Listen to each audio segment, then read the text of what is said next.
দেখো, displacement reaction থেকে আজকে আমাদের শুরু হবে। দেখো, ডিসপ্লেসমেন্ট রিয়াকশন, ধরে নাও আমি বললাম এ বি তার সাথে রিয়াক্ট করছে সি। ভালো করে শোনো, এ বি তার সাথে রিয়াক্ট করছে সি। এবার এ বি দুটা জিনিস আছে, তার মানে এটা কম্পাউন্ড। আর সি একা একা আছে, তার মানে এটা এলিমেন্ট।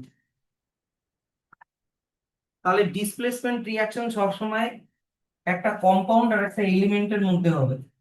এই যে যেমন দেখো, CuSO4, সি কে ভাবো এ, SO4 কে ভাবো বি, আর Zn একা একা আছে মানে ওটাকে ভাবো সি। এই যে এরকম ভাবে ভাবো, AB+C এরকম। এবার এখানে যে প্রথমে যে কম্পাউন্ড আছে, কম্পাউন্ডের সামনে যে থাকে সে হচ্ছে একটা মেটাল, আর সি যে এলিমেন্টটা এটাও একটা মেটাল। এবার যদি সি মেটালটা বেশি রিঅ্যাক্টিভ হয় আর এ মেটালটা যদি কম রিঅ্যাক্টিভ হয়, বুঝা গেল? তাহলে সিটা এ কে ডিপ্লেস করে দিবে, মানে এ কে নিজের জায়গা থেকে সরাই দিবে। তাহলে এ এখন একা একা হয়ে যাবে। আগে সি একা একা ছিল, এখন এ কে সরাই দিল, তাহলে এ একা একা হয়ে গেল। আর সি তাহলে বি এর সাথে গিয়ে লেগে যাবে। এই রকম ভাবে রিয়াকশনটা হবে, মানে নিজের জায়গাটা চেঞ্জ হয়ে গেল, সি এ কে সরাই দিল। তাহলে এখানে ডিসপ্লেস হয়ে যাচ্ছে, তাই এই ধরনের রিয়াকশনকে বলে ডিসপ্লেসমেন্ট রিয়াকশন। আর তোমরা এই পাশে একটা জিনিস লিখে রাখবা, জেনারেলি ডিসপ্লেসমেন্ট রিয়াকশনে কালার চেঞ্জ হয়। সবগুলোতে হয় না, বাট অনেকগুলোতে হয় কালার চেঞ্জ। ঠিক আছে? তাহলে ডিসপ্লেসমেন্ট রিয়াকশনের ডেফিনেশন কি, যে the reaction in which one element, এই যে সিটা কি একটা এলিমেন্ট, বুঝা গেল তো, text the place of another element in a compound. Compound এখানে কি এবি, তাহলে এবি এর মধ্যে এ হচ্ছে আর একটা এলিমেন্ট যাকে সরাই দিল, নোন অ্যাজ ডিসপ্লেসমেন্ট রিয়াকশন। হয়ে গেল।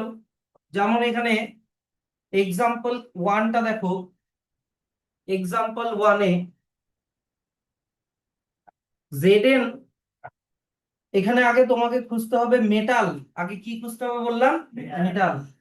যেমন এই কম্পাউন্ডের মেটাল সবসময় সামনেরটা হয়, Cu হচ্ছে মেটাল, আর Zn তো মেটালই, যে একা একা আছে ও মেটালই হবে। এবার Zn হচ্ছে বেশি রিঅ্যাক্টিভ, Cu হচ্ছে কম রিঅ্যাক্টিভ। তাড়াতাড়ি আসতে হবে গো। তাহলে Zn টা Cu কে সরাই দিবে। এই যে দেখো, Zn Cu কে সরিয়ে দিল, তাহলে Cu দেখো একা একা হয়ে গেল, Cu টা একা একা হয়ে গেল। ব্যাগগুলো উঠাও, ব্যাগগুলো উঠাও, ব্যাগগুলো উঠাও, এদিকে দেখাও। তাহলে Cu একা একা হয়ে গেল, তাহলে Zn কার সাথে লেগে আছে? SO4 এর সাথে লেগে যাচ্ছে। তাহলে Zn টা SO4 এর সাথে লেগে গেল, Cu একা একা হয়ে গেল। বুঝা গেল? এবার স্যার কে বেশি রিঅ্যাক্টিভ, কে কম রিঅ্যাক্টিভ, ওটার জন্য তোমরা বের করো হচ্ছে পেজ নাম্বার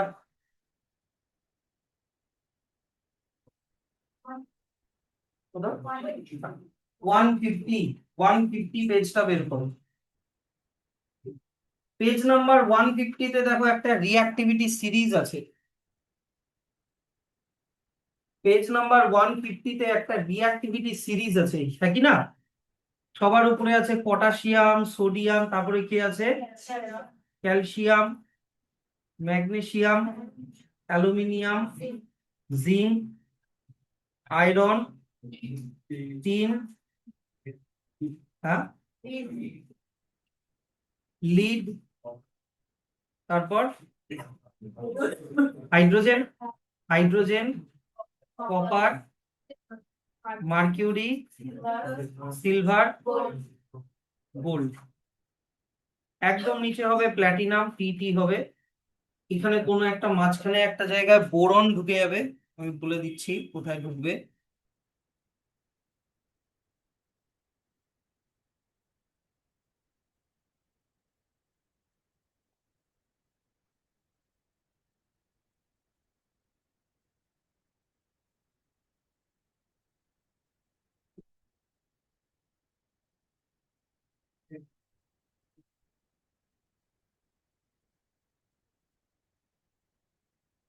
এখানে ম্যাঙ্গানিজ ঢুকবে হচ্ছে অ্যালুমিনিয়ামের পরে, এই জায়গাটা ম্যাঙ্গানিজ ঢুকে যাবে, তাহলেই তোমার মোটামুটি কাজ হয়ে যাবে। তো মোট কথা, যে যে উপরে আছে সে বেশি রিয়াক্টিভ, যে নিচে আছে সে কম রিয়াক্টিভ। যেমন যদি পটাশিয়াম আর সোডিয়ামের মধ্যে হয়, পটাশিয়াম উপরে আছে, সোডিয়াম নিচে আছে, তো পটাশিয়াম সোডিয়ামকে সরাতে পারবে। বুঝা গেল তো? সোডিয়াম আর ক্যালসিয়ামের মধ্যে যদি হয়, সোডিয়াম ক্যালসিয়ামকে সরাতে পারবে, কিন্তু ক্যালসিয়াম সোডিয়ামকে সরাতে পারবে না। তাহলে যে উপরে আছে সে বেশি রিয়াক্টিভ, যে নিচে আছে সে কম রিয়াক্টিভ। এই রিয়াক্টিভিটি সিরিজটা এখনই মুখস্থ করে নিতে হবে, এটা অন্য চ্যাপ্টারে আছে তবুও, কারণ এটা এর পরের চ্যাপ্টার মানে অ্যাসিড বেসেও লাগবে। এবার এখানে এই রিয়াক্টিভিটি সিরিজের দেখার বিষয় যে এখানে হাইড্রোজেন বলে একটা জিনিস আছে, কিন্তু স্যার এটা তো সবগুলো তো মেটাল, কিন্তু হাইড্রোজেন তো নন মেটাল, হ্যাঁ কি না? তাহলে নন মেটাল মেটালের রিয়াক্টিভিটি সিরিজে হাইড্রোজেন কি করছে? মেটাল যেরকম মনে করো সোডিয়াম যেরকম ইলেকট্রনকে ছেড়ে দিয়ে পজিটিভলি চার্জ হতে পারে, হাইড্রোজেনও ইলেকট্রনকে ছেড়ে দিয়ে পজিটিভলি চার্জ হতে পারে। তার মানে হাইড্রোজেনের নেচারটা কেমিক্যালি মেটালের মতো। কি বুঝলা তো? হাইড্রোজেনের নেচারটা কেমিক্যালি মেটালের মতো। মেটাল যেরকম ক্যাটায়ন হয়, হাইড্রোজেন নন মেটাল হওয়া সত্ত্বেও ক্যাটায়ন হয়, এটা ক্লাস 9-এও ছিল। সেই জন্য হাইড্রোজেন হচ্ছে মানে এই সিরিজে আছে। আরো একটা এরকম আছে অ্যামোনিয়াম, NH4। NH4ও নন মেটাল, তবুও পজিটিভলি চার্জ হয়। হাইড্রোজেন আর অ্যামোনিয়ামটা একটু এক্সেপশন, এটা একটু মনে রাখবা, তাহলেই তোমার কাজ হয়ে যাবে। এবার এখান থেকে একটা কোয়েশ্চেন যেটা খুবই দেয়, যে তোমাকে বললো সিইউ প্লাস, মানে একটা এক্সাম্পল দিয়ে বুঝাচ্ছি, CuSO4 plus Zn equal to ZnSO4 plus Cu। এবার তোমাকে এক্সামের সময় এটা দিয়ে দিল, উল্টাটা দিয়ে দিল, বললো কি ZnSO4 প্লাস Cu অ্যারো দিয়ে CuSO4 প্লাস Zn, অ্যারোটা এই দিকে। এই রিয়াকশনটা CuSO4 এ Zn বেশি রিয়াক্টিভ, হ্যাঁ কি না? Cu কম রিয়াক্টিভ, তাই Zn Cu কে সরাতে পারবে, এই কেমিক্যাল রিয়াকশনটা হবে। বুঝা গেল? কিন্তু এখানে Cu কি Zn কে সরাতে পারবে? Cu এর পজিশন আর Zn এর পজিশনটা একবার দেখো। Zn উপরে, হ্যাঁ কি না? আর Cu কত নিচে, তাই Cu কি Zn কে সরাতে পারবে? পারবে না। তাই displacement reaction always irreversible. Displacement reaction always irreversible, মানে এই কেমিক্যাল রিয়াকশনটা হবে না। তো তোমাকে পরীক্ষায় এই ধরনের একটা কেমিক্যাল রিয়াকশন দিয়ে বলবে যে is this chemical reaction, will this chemical reaction take place or not, if not give reason. তখন বলতে হবে যে no, this chemical reaction will not take place because copper is less reactive than zinc, so copper will not be able to displace zinc. তার মানে এগুলা কিছুই তৈরি হবে না। পারবা তো? এই কোয়েশ্চেনটা বুঝলা নাকি রিপিট করবো আরেকবার? তাহলে এরকম করে বাকি সবগুলো তোমার হয়ে যাবে। এবার এখানে ব্যাপার জিনিস হচ্ছে, আমি তোমাকে যা বললাম, ডিসপ্লেসমেন্ট রিয়াকশনে বেশিরভাগ কালার চেঞ্জ গুলো দেখতে পাবা। কপার সালফেটের কালার কি ছিল? ব্লু। আর জিঙ্ক সালফেট যখন হলো কি হয়ে গেল? কালারলেস। আর এই জিঙ্ক এর কালার, জিঙ্কটা তো সিলভারি হোয়াইট ছিল, জিঙ্কটা তো পরে এর মধ্যে ঢুকে গেল। কপারের রেডিশ ব্রাউন লেয়ার একটা পড়ে যাবে জিঙ্কের উপরে। CuSO4 প্লাস, জিনিসটা এইভাবে ভাবো, ভাবো এটা হচ্ছে CuSO4 একটা আহ বিকারের মধ্যে CuSO4 নেওয়া আছে, ব্লু কালারের সলিউশন, CuSO4 নেওয়া আছে, এখানে মনে করো CuSO4 নেওয়া আছে। এবার এর মধ্যে তুমি জিঙ্কের একটা টুকরা ফেলে দিলা, তুমি জিঙ্কের একটা টুকরা ফেলে দিলা, জিঙ্ক, Zn। এবার CuSO4 এর কালার তো হচ্ছে তোমার ব্লু, হ্যাঁ কি না? কিন্তু জিঙ্ক যখন Cu কে সরাই দিবে, CuSO4টা কি হয়ে যাবে? ZnSO4 হয়ে যাবে, হ্যাঁ কি না? CuSO4টা ZnSO4 হয়ে যাবে, তাহলে ব্লুটা কি হয়ে যাবে? কালারলেস, হ্যাঁ কি না? কিন্তু এখান থেকে যে Cu সরে গেল, Cuটা যাবে কোথায়? এই Cuটা এই জিঙ্কের উপরে একটা লেয়ার ফর্ম করবে। Cu এর যে রেডিশ ব্রাউন কালারের মতো একটা লেয়ার হয়, ওই লেয়ারটা জিঙ্কের উপরে পড়ে যাবে। আর এটা সবগুলো এরকম যতগুলো ডিসপ্লেসমেন্ট আছে সবগুলোতেই একটা একটা না দেখতে পাবা। এবার চলে আসো এক্সাম্পল 2 তে। এখানেও দেখো রিঅ্যাক্টিভিটি সিরিজ দেখলে দেখবা আগে মেটাল খুঁজবা, কপার ম্যাগনেসিয়াম। ম্যাগনেসিয়াম বেশি রিঅ্যাক্টিভ, কপার লেস রিঅ্যাক্টিভ। তাহলে ম্যাগনেসিয়াম কপারকে সরাই দিবে, SO4 এর সাথে লেগে যাবে, তাহলে ম্যাগনেসিয়াম SO4 এর সাথে লেগে গেল, কপার একা একা হয়ে গেল। কি পারবা তো? কালার চেঞ্জ দেখো, ব্লু থেকে কি হয়ে গেল, কালারলেস। কালার চেঞ্জ গুলো কিন্তু দেখবা, এগুলা কালার চেঞ্জ দিয়ে তোমাকে বলবে blue colour solution A when reacted with a silvery white color metal B, then a colorless solution C is colorless solution C and red brown element D is produced. Identify A B C D, write down the chemical equation. Colour কিন্তু এখানে কিন্তু খুবই ঝামেলা করবে। Example 3 তে এই যে এখানেও দেখো আয়রন বেশি রিঅ্যাক্টিভ, কপার কপার মেটাল আগে খুঁজবা, সামনেরটা মেটাল, এটা লেস রিঅ্যাক্টিভ। তাহলে আয়রন কপারকে সরিয়ে দেবে, তাহলে আয়রনটা SO4 এর সাথে লেগে যাবে, হয়ে গেল আয়রন সালফেট। আর কপার যে একা একা হয়ে গেল, ও এইখানে চলে আসলো, একা একা হয়ে গেল। তাহলে এটার এই যে এই ছবিটা দিয়ে কোয়েশ্চেনটা দেয়। কপার সালফেটের কালার কি, ব্লু কালার। এই যে দেখো ব্লু কালারের কপার সালফেট সলিউশন, এই যে। কিন্তু আয়রন সালফেট যখন তৈরি হলো তখন ওটার কালার কি দেওয়া আছে, গ্রিনিশ। তার মানে এই যে গ্রিন কালারের যেটা তৈরি হলো এটা আয়রন সালফেট সলিউশন। বুঝা গেল তো? এবার স্যার কপারটা কোথায় যাবে বলো তো? কপার মানে কপারের রেড ব্রাউন কালারটা কোথায় ডিপোজিট হবে? আয়রনের উপরে ডিপোজিট হবে। বুঝা গেল? দেখো আয়রনের যে কালারটা ছিল উপরে, সিলভার বা গ্রে কালারের যেটা ছিল, ওটার উপরে কপারের একটা লেয়ার পড়ে গেছে, কপারের লেয়ার পড়ে গেছে। দেখো আয়রনের কালারটা একটু রেডিশ ব্রাউন কালারের হয়ে গেছে, হ্যাঁ কি না? এখানে ওটা লেখা আছে কিন্তু যে copper metal is formed on the surface of iron metal or iron nail। আর এইটাই অনেকে বুঝতে পারে না। এটা দেখো এই জিনিসটা এইভাবে বুঝাচ্ছি। ভাবো এইখানে হচ্ছে একটা বিকার রাখা আছে, এই বিকারের মধ্যে ব্লু কালারের সলিউশন কপার সালফেট CuSO4। এবার এইখানে একটা আয়রন নীল রাখলাম, এরকম একটা আয়রন নীল রাখলাম। তাহলে এটা হয়ে গেল Fe, এটা হয়ে গেল Fe। তাহলে Fe কি করবে, কপারকে সরিয়ে দিবে, হ্যাঁ কি না? তাহলে কপারটা যাবে কোথায়? কপারটা কোথায় যাবে? কপারটা এই আয়রন নীলের উপরেই ডিপোজিট হবে। এবার বোঝা গেল? কপারটা আয়রন নীলেই ডিপোজিট হবে। আর CuSO4 এর জায়গায় যেহেতু Fe ঢুকে যাচ্ছে, তাহলে ওটা কি হয়ে যাবে, FeSO4। আর কালারটা আর তখন ব্লু থাকবে না, কালারটা হয়ে যাবে গ্রিন।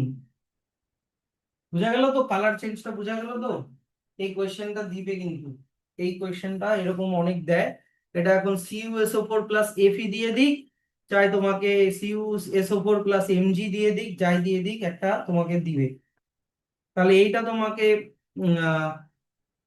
এইটার রিয়াকশনটা মানে এটার এক্সপেরিমেন্টটা তোমাদেরকে একটু করতে হবে। এই যে we can perform the displacement এখান থেকে। আর এই লাইনটা দাগায় রাখো, copper metal is formed on the surface of iron metal, এই লাইনটা আন্ডারলাইন করে রাখো। এটা মুখস্থ করতে যায় না, এটা এমনি জাস্ট এক্সপেরিমেন্টটা পড়ে রেখো। এখান থেকে এত অবধি হয়ে গেল। আচ্ছা, তারপরে চলে আসো এক্সাম্পল 4।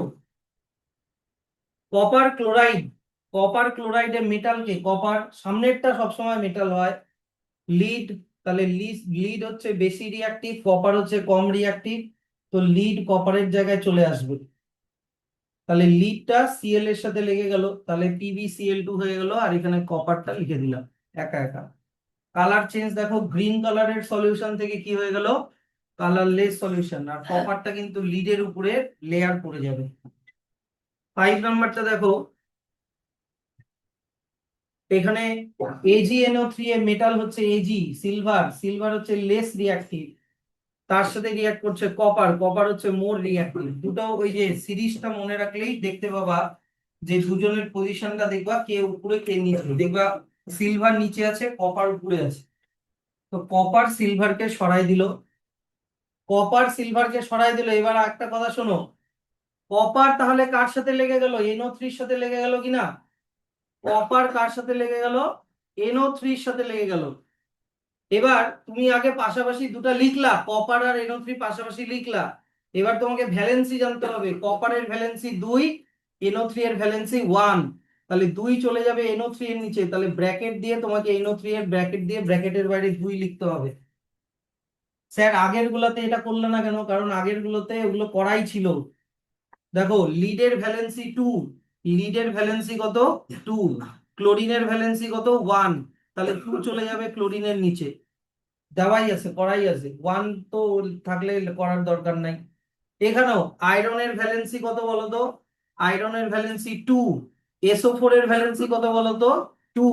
তাহলে 2 2 কাটাকাটি হয়ে গেলে কত থাকলো? 1 1। তাহলে 1 1 কি আর লেখার দরকার আছে? তাই FeSO4 ই থাকলো, সবগুলোতেই ওটা খাটবে কিন্তু। তো দুটো জিনিস পাশাপাশি মানে রিয়াকশন করে কোন কম্পাউন্ড বানাচ্ছে ওটা কিন্তু ভ্যালেন্সি দিয়ে ঠিক করে দিয়ে পরে আবার ব্যালেন্সিং করে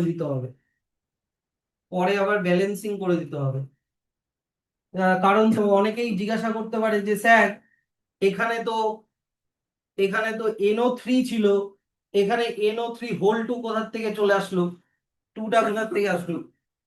কারণ সিলভারের ভ্যালেন্সি 1, NO3 এরও ভ্যালেন্সি কত? 1।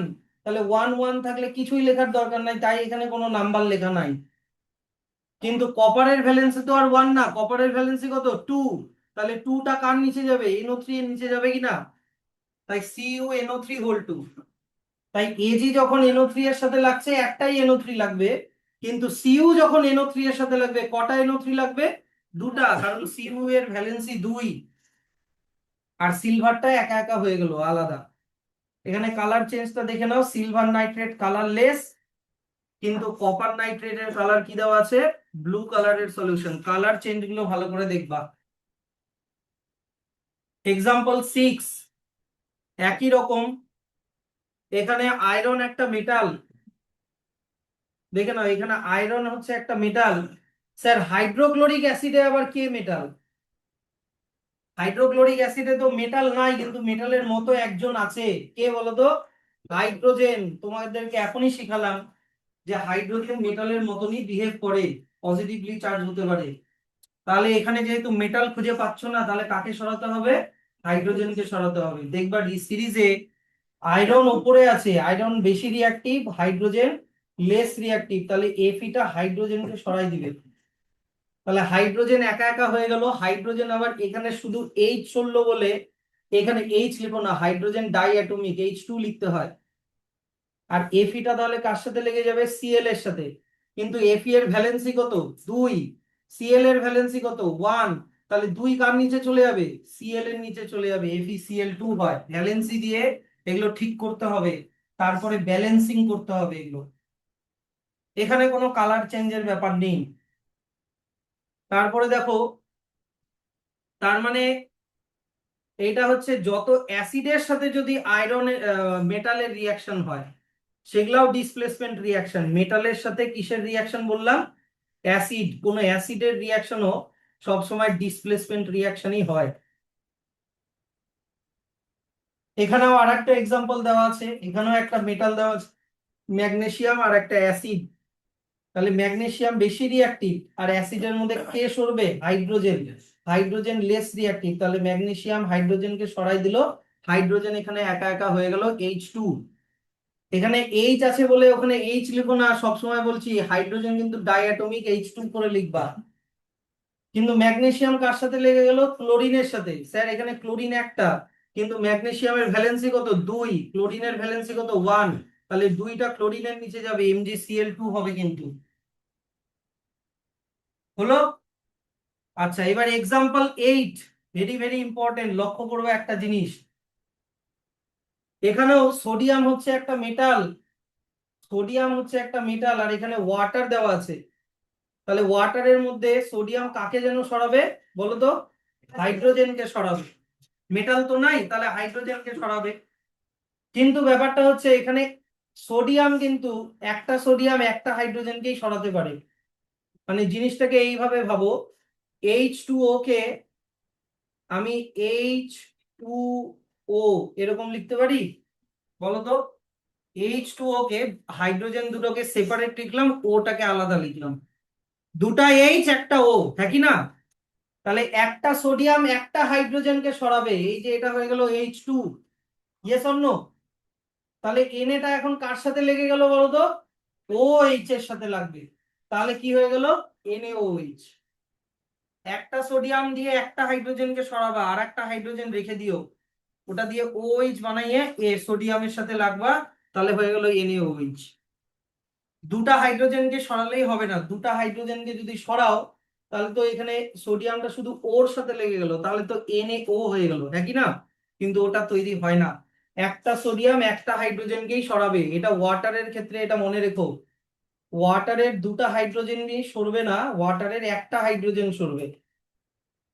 H2O কে তুমি এইভাবে ভাবতে পারো যে H আর OH, এইভাবে ভাবতে পারো।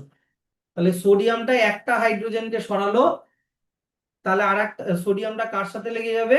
OH, তাহলে হয়ে গেল NaOH। সোডিয়ামের ভ্যালেন্সি কত? 1। OH এর ভ্যালেন্সি কত? 1। তাই 1 1 থাকার জন্য কিছুই লিখতে হয়নি, কিন্তু ব্যালেন্সিং করে দিতে হবে। পারবা এই ডিসপ্লেসমেন্টটা? এটা মেটালের সাথে ওয়াটারের ডিসপ্লেসমেন্ট, আগেরটা ছিল মেটালের সাথে অ্যাসিডের ডিসপ্লেসমেন্ট। এখানেও দেখো, 9 নাম্বারেও দেখো, এই 9 নাম্বারটা, এইটাও এটাও স্পেশাল, এটাও স্পেশাল। বলো পটাশিয়াম আয়োডাইডে মেটাল কোনটা? পটাশিয়াম, হ্যাঁ কি না? তাহলে আর একটা যে আছে একেও মেটাল হওয়া উচিত ছিল, পটাশিয়ামটা তো মেটাল, কিন্তু ক্লোরিন কি মেটাল? ক্লোরিন তো স্যার নন মেটাল। এখনই শিখালা যে তুমি যে মেটাল মেটালকে সরাবে, কিন্তু এখানে তো যে রিয়াক্ট করছে সে তো নন মেটাল, হ্যাঁ কি না? তাহলে দেখার বিষয় হচ্ছে পটাশিয়াম মেটাল হোক, কিন্তু এখানে যে আয়োডিন আছে, আয়োডিনটা কিন্তু নন মেটাল, হ্যাঁ কি না? তো এখানে নন মেটালকে সরাবে, বুঝা গেল? তার মানে নন মেটালেরও রিঅ্যাক্টিভিটি সিরিজ হয়, ওটা তোমাদের ক্লাসে নাই, এটা মুখস্থ রাখবা, বুঝলা? এখনো পর্যন্ত মেটাল মেটালকে সরাচ্ছিল, কিন্তু এখানে তো যে এলিমেন্টটা, ওই এলিমেন্টটা তো মেটাল নাই, এটা নন মেটাল। তো নন মেটাল মেটালকে কি করে সরাবে? নন মেটাল তাহলে কাকে সরাবে? নন মেটালকেই সরাবে। তাহলে ক্লোরিন তার মানে বেশি রিঅ্যাক্টিভ নন মেটাল, আর আয়োডিন হচ্ছে লেস রিঅ্যাক্টিভ নন মেটাল। তাই ক্লোরিন আয়োডিনকে সরিয়ে দিল, এই যে আয়োডিন একা একা হয়ে গেল, I2 লিখবা। তাহলে ক্লোরিনটা কার সাথে লেগে যাবে? পটাশিয়ামের সাথে লেগে যাবে। এই যে পটাশিয়ামের সাথে ক্লোরিন লেগে গেল, পটাশিয়ামেরও ভ্যালেন্সি 1, ক্লোরিনেরও ভ্যালেন্সি 1, 1 1 লেখা থাকার জন্য কিছু লিখতে হলো না, পরে তোমাকে ব্যালেন্সিং করে দিতে হবে। এটা কি আরেকবার বলবো? এটা বুঝতে পারছো সবাই?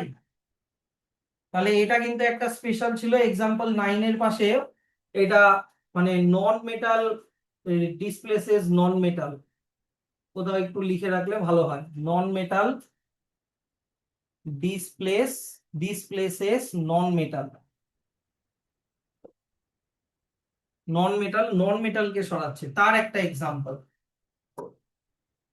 তারপরে চলে আসো, আবার নর্মালে চলে আসলাম। নর্মাল, কপার একটা মেটাল, ম্যাগনেসিয়ামও একটা মেটাল, ম্যাগনেসিয়াম বেশি রিঅ্যাক্টিভ, কপার কম রিঅ্যাক্টিভ, তো ম্যাগনেসিয়াম কপারকে সরিয়ে দিবে, তাহলে ম্যাগনেসিয়াম ও এর সাথে লেগে যাবে, এই যে Mg আর ও। এবার ম্যাগনেসিয়ামের ভ্যালেন্সি কত? 2। অক্সিজেনের ভ্যালেন্সি কত? 2। তাহলে 2 2 কাটাকাটি হয়ে গেল, তাহলে 1 1 হলে কিছুই লেখার দরকার নাই, কপার এখানে একা একা হয়ে গেল। তারপরে আয়রন 3 অক্সাইড, আয়রন 3 অক্সাইড।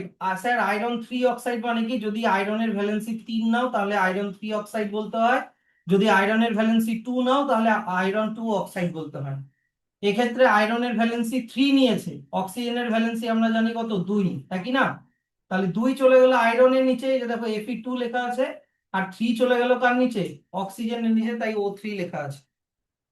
যদি FeO হতো তার মানে ওটা আয়রন 2 অক্সাইড হতো, FeO হলে আয়রন 2 অক্সাইড হতো, শুনলা না? যদি FeO হতো ওটাকে আয়রন 2 অক্সাইড বলে। Iron two oxide. কেন স্যার?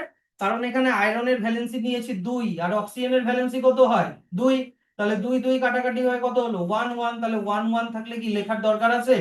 তাই এফিও হচ্ছে আয়রন টু অক্সাইড, কিন্তু Fe2O3 হলে ওটা আয়রন 3 অক্সাইড, কারণ এখানে আয়রনের ভ্যালেন্সি 3, অক্সিজেনের ভ্যালেন্সি 2, 2 চলে গেল আয়রনের নিচে, 3 চলে গেল অক্সিজেনের নিচে। কি বুঝলা তো? তো যেটাই দিক না কেন, মোট কথা এখানে কিসের সাথে রিয়াকশন করিয়েছে? অ্যালুমিনিয়াম। তাহলে অ্যালুমিনিয়াম বেশি রিয়াক্টিভ, আয়রন কম রিয়াক্টিভ, অ্যালুমিনিয়াম আয়রনের জায়গায় চলে আসবে, আয়রন একা একা হয়ে গেল। তাহলে অ্যালুমিনিয়াম কার সাথে লেগে যাবে? অক্সিজেন।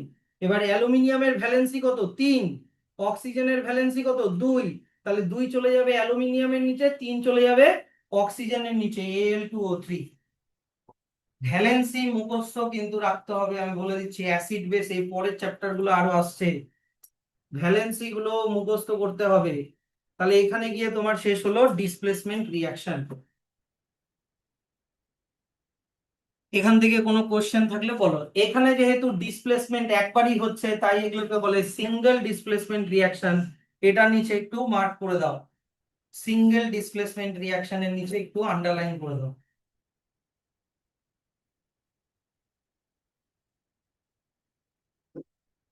এবার চলে আসো ডাবল ডিসপ্লেসমেন্ট রিয়াকশন। আমি যদি বলি এইভাবে, দেখবা, আমি যদি বলি A B plus C D, এবার এ বি দুটা জিনিস আছে, তার মানে এটা কি কম্পাউন্ড। সি ডি দুটা জিনিস আছে, তার মানে এটাও কি হলো কম্পাউন্ড। আগেরটা একটা ছিল কম্পাউন্ড, একটা ছিল এলিমেন্ট, একই না? কিন্তু এখানে দুটাই কম্পাউন্ড। দাঁড়াও, এটা এইভাবে হবে না, ভালো করে বোঝো এটা। A B plus C D, এটাও একটা কম্পাউন্ড, এটাও একটা কম্পাউন্ড, কিন্তু এই দুটা কম্পাউন্ডকে এমন হতে হবে, শুনছো, যে সামনেরটা হবে মেটাল, পরেরটা হবে নন মেটাল। এখানেও সামনেরটা হবে মেটাল, পরেরটা হবে নন মেটাল। ভালো করে শুনো। এবার হয়ে আছে কি, মনে করো লেস রিয়াক্টিভ মেটালের সাথে হাই রিয়াক্টিভ মেটাল একসাথে হয়ে আছে, আর হাই রিয়াক্টিভ মেটালের সাথে লেস রিয়াক্টিভ মেটাল একসাথে হয়ে আছে। এরা চায় কি একজন দুজনেই একই সাথে থাকতে, মানে দুটা একই ক্যাটাগরির জিনিস একসাথে থাকতে চায়। মানে highly reactive metal high reactive non মেটালের সাথে থাকতে চায়, আর less reactive metal less reactive non মেটালের সাথে থাকতে চায়। এখন কি হয়ে আছে, less reactive metal high reactive non মেটালের সাথে, আর highly reactive metal less reactive non মেটালের সাথে হয়ে আছে। কিন্তু ওরা চাইবে কি হাই হাই এর সাথে থাকতে, লেস লেস এর সাথে থাকতে। তো তার জন্য হয় কি, সি এর জায়গায় চলে আসে, আবার এ সি এর জায়গাতেও চলে আসে। বুঝা গেল? তাহলে দাঁড়াচ্ছে কি সিবি প্লাস এডি, হ্যাঁ কি না? এবার সি সামনেরটা একটা মেটাল, বিটা হচ্ছে নন মেটাল, এ সামনেরটা হচ্ছে মেটাল, পিছনেরটা হচ্ছে কি নন মেটাল। কিন্তু এবার দেখো ওরা ম্যাচ হয়ে গেছে। সি ছিল হাইলি রিঅ্যাক্টিভ মেটাল, দেখো হাইলি রিঅ্যাক্টিভ মেটাল। বি ছিল দেখো হাইলি রিঅ্যাক্টিভ নন মেটাল, দেখো হাইলি রিঅ্যাক্টিভ নন মেটাল একসাথে হয়ে গেল, হ্যাঁ কি না? আর এ ছিল লেস রিঅ্যাক্টিভ মেটাল, দেখো লেস রিঅ্যাক্টিভ মেটাল। আর এইদিকে বি ছিল কি লেস রিঅ্যাক্টিভ নন মেটাল, দেখো লেস রিঅ্যাক্টিভ নন মেটাল।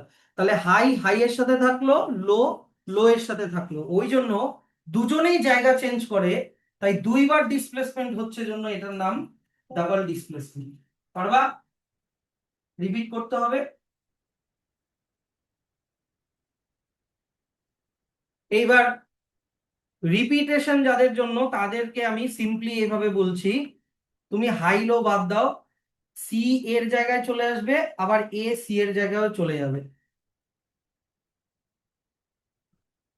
এবার এইবার শুধু তুমি এইটা মনে রাখবা, সামনের মেটালটা এই মেটালের জায়গায় আসবে, এই মেটালটা এই মেটালের জায়গায় যাবে, ব্যাস। এবার পারবা? আর হাই লো বাদ দাও, ওগুলো বইতে লেখা নাই, ওগুলো আমি এক্সট্রা ভাবে বললাম। দুইবার ডিসপ্লেসমেন্ট হবে, করে দিবা, তোমার কাজ হয়ে যাবে, তোমার নাম্বার পাই যাবা। আচ্ছা, এইবার চলে আসো ডাবল ডিসপ্লেসমেন্ট রিঅ্যাকশনে জেনারেলি প্রেসিপিটেট ফর্ম হয়।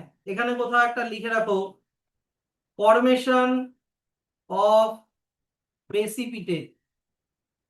সবগুলোতে না হোক, অনেকগুলোতে হবে। Formation of precipitate. প্রেসিপিটেট তোমাদেরকে আগেও পড়িয়েছি, একটা সলিড দইয়ের মতো জিনিস যেটা রিয়াকশন হওয়ার পরে সেপারেট হয়ে যায়। সেটা ইয়েলো কালারের হতে পারে, হোয়াইট কালারের হতে পারে। তাহলে ডিসপ্লেসমেন্ট রিয়াকশনের ডেফিনেশনটা মার্ক করো, যে those reaction in which two compounds, এখানে দুটোই কিন্তু দেখো কম্পাউন্ড, হ্যাঁ কি না, দুটোই কিন্তু compound, exchange of ions to form two new compounds are called double displacement reaction। দুজনেই এক্সচেঞ্জ হয়ে যাবে, তাহলে ওটা হয়ে গেল ডাবল ডিসপ্লেসমেন্ট রিয়াকশন। তাহলে এক্সাম্পল ওয়ানটাতে আসো। এই যে দেখো এক্সাম্পল ওয়ানে তোমাকে আগে মেটাল খুঁজতে হবে। আমি শিখিয়ে দিয়েছি মেটাল কোনটা হয়, সামনেরটা মেটাল হয়, হ্যাঁ কি না, এখানে সামনের গুলো হচ্ছে মেটাল। তো তোমাকে কিচ্ছু করতে হবে না, শুনলা দীপিকা, তোমাকে কিচ্ছু করতে হবে না। সোডিয়ামটাকে এজির জায়গায় নিয়ে যেতে হবে, আর এজিটাকে সোডিয়ামের জায়গায় নিয়ে যেতে হবে, ব্যাস। বুঝলা?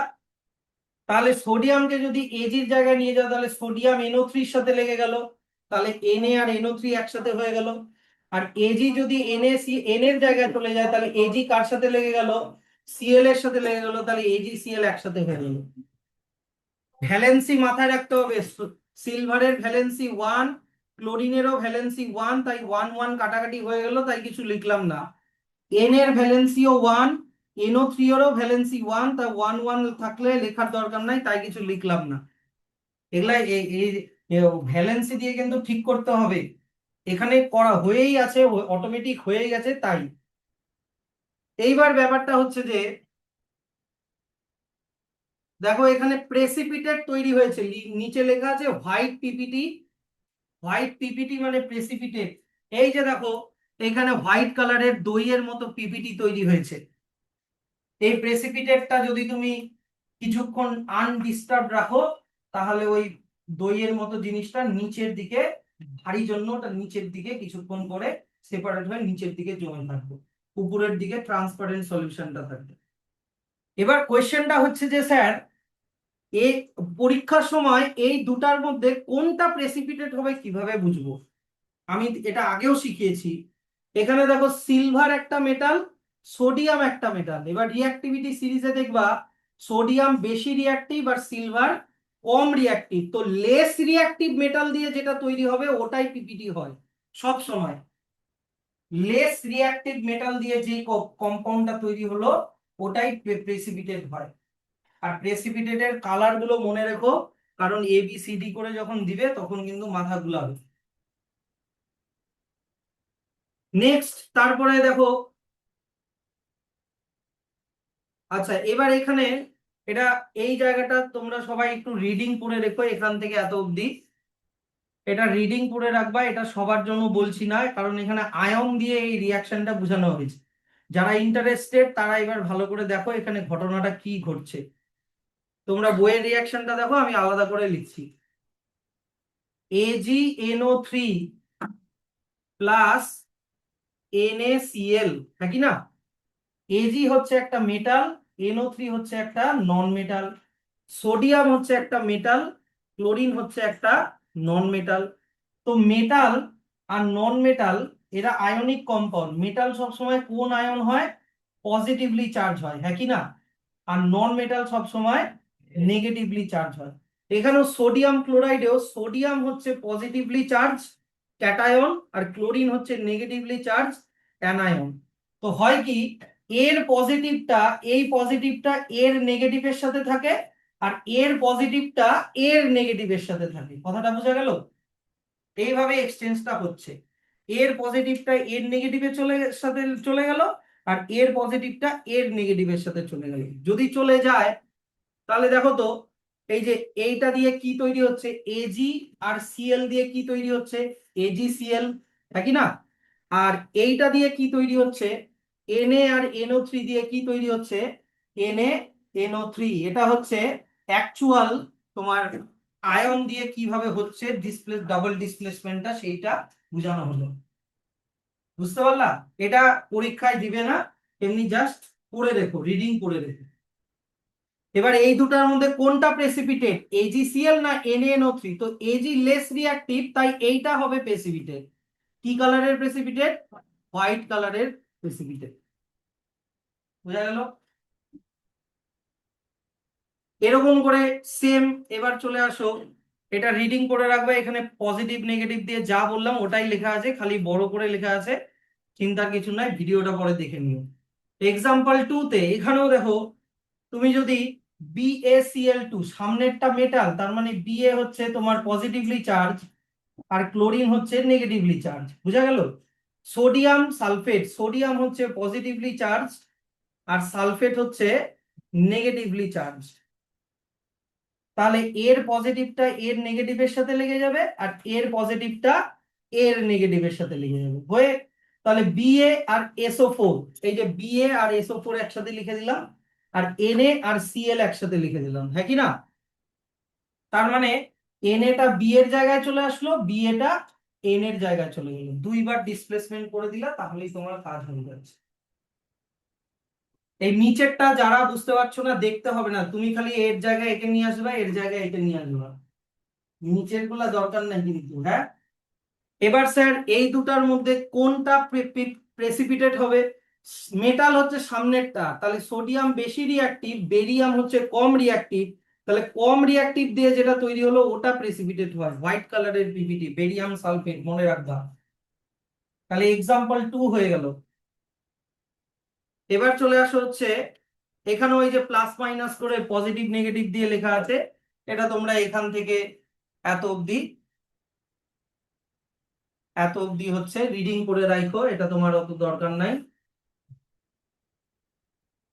রিয়াকশনটা করতে চাইলে এক্সপেরিমেন্টটা আমরা এখান থেকে এত অবধি পড়ে রাখবা। এক্সপেরিমেন্টের ছবি কিন্তু উপরে দেওয়া আছে, ছবিগুলো ইগনোর করো না। এরকম ছবি দিয়ে তোমাকে এখানে করে দিল এ, এই জায়গাটায় এ করে দিল, এখানে বি করে দিল, বুঝা গেল? এখানে সি করে দিল, এরকম কিছু একটা করে দিল। সি এর নাম দিয়ে দিল হোয়াইট প্রেসিপিটেট, আইডেন্টিফাই ABC, এরকম দিয়ে দিবে, ছবিটা দিয়েই কোশ্চেন দিবে। এগুলা ছবি দিয়েই কোশ্চেন, এক্সাক্ট এরকমই যে ছবি থাকবে তেমনই না, একটু উল্টা পাল্টা করেও থাকতে পারে। নেক্সট চলে আসো এক্সাম্পল 3, একই ব্যাপার, কপার চলে আসবে বেরিয়ামের জায়গায়, বেরিয়াম চলে যাবে কপারের জায়গায়, একই রকম। তাহলে Ba আর SO4 একসাথে লেগে গেল, আর কপার আর ক্লোরিন একসাথে লেগে গেল, এই যে কপার আর ক্লোরিন একসাথে লেগে গেল। কপারের ভ্যালেন্সি কত? 2। ক্লোরিনের ভ্যালেন্সি কত? 1, তাই 2 চলে যাবে ক্লোরিনের নিচে, CuCl2 কিন্তু। এক্সাম্পল 4, এইবার বলো, এই দুটো কম্পাউন্ডের মধ্যে, এই CuSO4 এর মধ্যে Cu তো মেটাল, কিন্তু হাইড্রোজেন সালফাইডে কে মেটাল? হাইড্রোজেন মেটাল বা হাইড্রোজেন মেটালের মতো, একই না? তাহলে হাইড্রোজেন চলে আসবে কপারের জায়গায়, কপার চলে যাবে হাইড্রোজেনের জায়গায়, তাহলে কপার লেগে গেল সালফারের সাথে, তাহলে কপার সালফাইড CuS, আর হাইড্রোজেন SO4 এর সাথে লেগে গেল, হয়ে গেল H আর SO4 কে পাশাপাশি লিখলা আগে, হাইড্রোজেনের ভ্যালেন্সি 1, SO4 এর ভ্যালেন্সি 2, তাহলে 2 চলে যাবে হাইড্রোজেনের নিচে, হয়ে গেল H2SO4। কি বোঝা গেল? পিপিটি এর কি রকম কালার? ব্ল্যাক কালারের পিপিটি। আমি বলছি পিপিটির কালার গুলো কিন্তু খুব ভালো করে কিন্তু দেখো, এটা হোয়াইট কালারের পিপিটি। আচ্ছা, তারপরে এবার এখানে অবশ্যই না, মুখস্থ রাখতে হবে, কালার গুলো মুখস্থ রাখতে হবে। আচ্ছা, এবার তোমাদেরকে রিঅ্যাক্টিভিটি সিরিজ বোঝানোর সময়,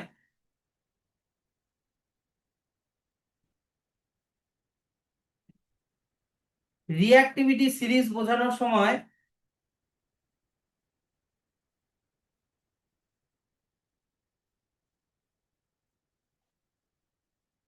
এইখানে দেখো, রিঅ্যাক্টিভিটি সিরিজ বোঝানোর সময় হাইড্রোজেনও একটা নন মেটাল, তবুও মেটালের রিঅ্যাক্টিভিটি সিরিজে প্লেস পেয়েছিল। হাইড্রোজেনের মতো আরো একটা নন মেটালের এক্সাম্পল দিয়েছিলাম, অ্যামোনিয়াম। অ্যামোনিয়া না, অ্যামোনিয়া হয় NH3, আর NH4 হয় অ্যামোনিয়াম, লাস্টে এম। তো এটাও কিন্তু পজিটিভলি চার্জ হয় নন মেটাল হওয়া সত্ত্বেও, হাইড্রোজেনের মতো। এটাও কিন্তু মনে রেখো। কেন এটা এখন বলছি, কারণ নেক্সট এক্সাম্পলে অ্যামোনিয়াম আছে।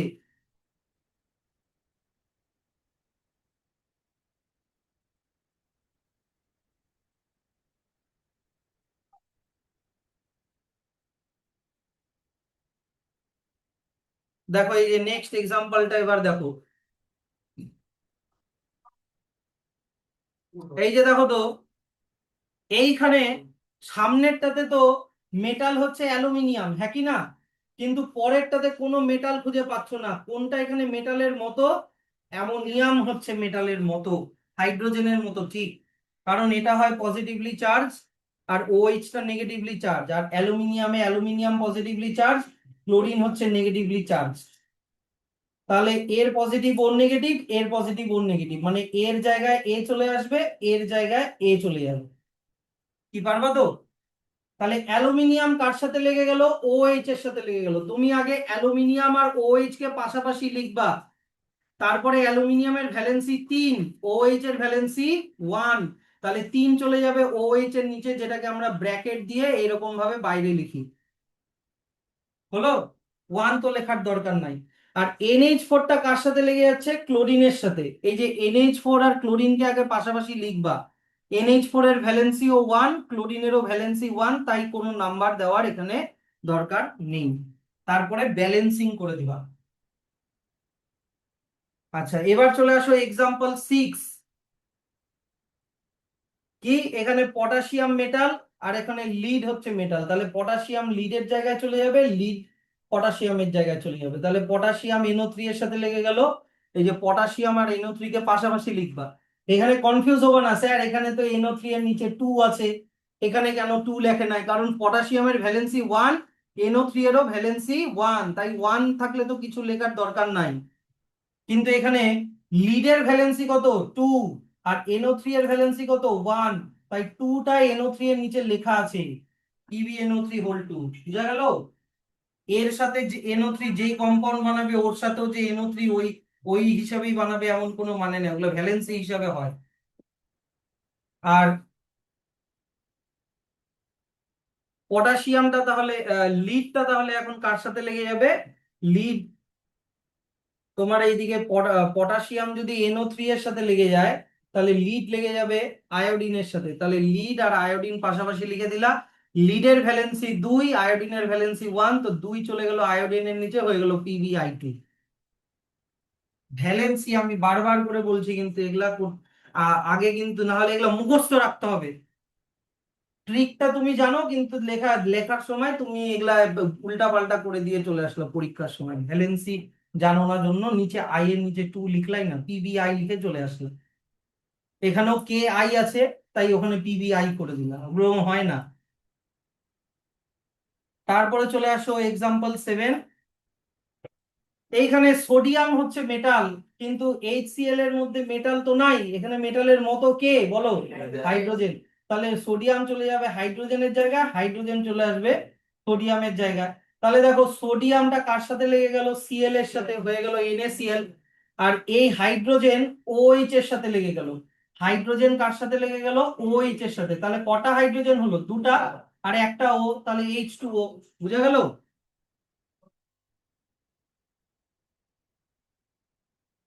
তাহলে এখানে গিয়ে তোমার শেষ হলো ডাবল ডিসপ্লেসমেন্ট রিঅ্যাকশন। এবার তোমাকে জিজ্ঞাসা করলো, what happens when dilute hydrochloric acid added to iron fillings? Dilute hydrochloric acid মানে HCl, হ্যাঁ কি না? কার সাথে রিঅ্যাক্ট করছে? আয়রন। তাহলে এখানে রিঅ্যাকশনটা কি হবে?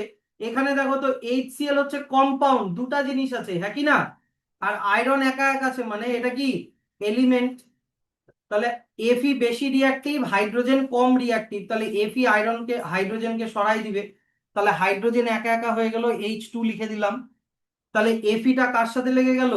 সিএল এর সাথে লেগে গেল, এফি আর সিএল কে পাশাপাশি লিখলা, কিন্তু এফি এর ভ্যালেন্সি কত 2, ক্লোরিনের কত 1, তাহলে দুইটা চলে যাবে ক্লোরিনের নিচে, কি হয়ে যাবে FeCl2। বুঝা গেল?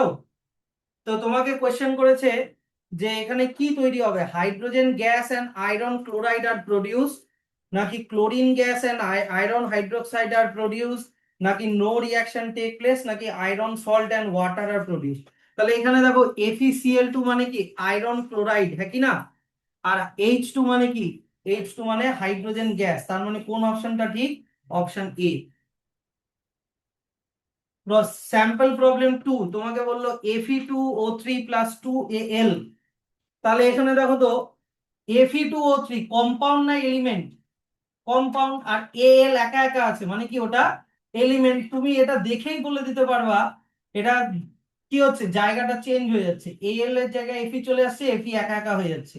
তো ডিসপ্লেসমেন্ট কবার হলো এখানে, একবার। কম্পাউন্ড এলিমেন্টে হয় শুধু ডিসপ্লেসমেন্ট, তার মানে এটা কত number option, D, displacement reaction. বুঝা গেল? আর যদি কম্পাউন্ড কম্পাউন্ড থাকতো তাহলে কিন্তু ওটা হতো ডাবল ডিসপ্লেসমেন্ট। এগুলা দেখেই ট্রিক্স গুলো, এগুলো দেখেই বলে দেওয়া যায়। Write the balance chemical equation for the following and identify the type of reaction. তোমাকে এইরকম করে সব দেওয়া আছে, বেরিয়াম ক্লোরাইড এর সাথে পটাশিয়াম সালফেট করে এরকম করে কি তৈরি হচ্ছে, এগুলা সব এরকম করে ABCD করে দেওয়া আছে। তোমাকে এগুলার রিঅ্যাকশনও লিখতে বলছে, আর কোন ধরনের রিঅ্যাকশন সেটা আইডেন্টিফাই করতে বলেছে। তাহলে তুমি যদি দেখো BaCl2 এটা একটা কম্পাউন্ড কিনা, BaCl2 একটা কম্পাউন্ড, আর K2SO4 এটাও একটা কম্পাউন্ড। তো কম্পাউন্ড কম্পাউন্ডের মধ্যে কি হয়, ডাবল ডিসপ্লেসমেন্ট। তাছাড়াও তুমি অন্যভাবেও চিনতে পারবে, দেখো এখানে কে বি এর জায়গায় চলে এসেছে, বি এটা কে এর জায়গায় চলে গেছে, দেখো, তাই কি না? তারপরে এইখানে দেখো একটা জিনিস থেকে দুটা জিনিস তৈরি হচ্ছে, তার মানে ভেঙে যাচ্ছে, ভেঙে যাওয়া মানে কি ডিকম্পোজিশন। আর এখানে উল্টা দুটা জিনিস থেকে একটা জিনিস, তার মানে দুটা জিনিস একসাথে অ্যাড হয়ে যাচ্ছে মানে কি কম্বিনেশন।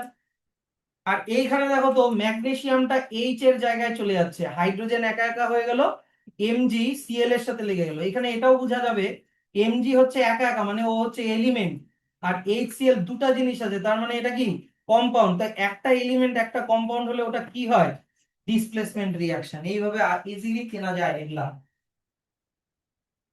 রিপিট, কোনো কিছু রিপিট করতে হবে, কোনটা, ডি নাম্বারটা। এমজি, এখানে দেখো এমজি একা একা একটা জিনিসকে কি বলে, এলিমেন্ট বলে, কিন্তু এখানে দুটা জিনিস আছে, এইচ আছে আবার সিএল আছে, তার মানে এটা কম্পাউন্ড হলো। তো এলিমেন্ট আর কম্পাউন্ড হলে তাদের মধ্যে কি হয়, ডিসপ্লেসমেন্ট হয়। তাছাড়াও তুমি রিয়াকশনটা দেখো, রিয়াকশনে দেখো তো এখানে এমজিটা এইচ এর জায়গায় চলে গেছে, তাহলে এমজিটা কার সাথে লেগে যাবে, সিএল, দেখো MgCl2 হয়ে গেছে। আর হাইড্রোজেন যে সিএল এর সাথে লেগেছিল ও একা একা হয়ে গেল, তাহলে এমজি হাইড্রোজেনকে ডিসপ্লেস করে দিল, সরাই দিল। কিন্তু এই সরানোটা কবার হচ্ছে, একবারই হচ্ছে, তার মানে এটা শুধু ডিসপ্লেসমেন্ট রিয়াকশন হলো।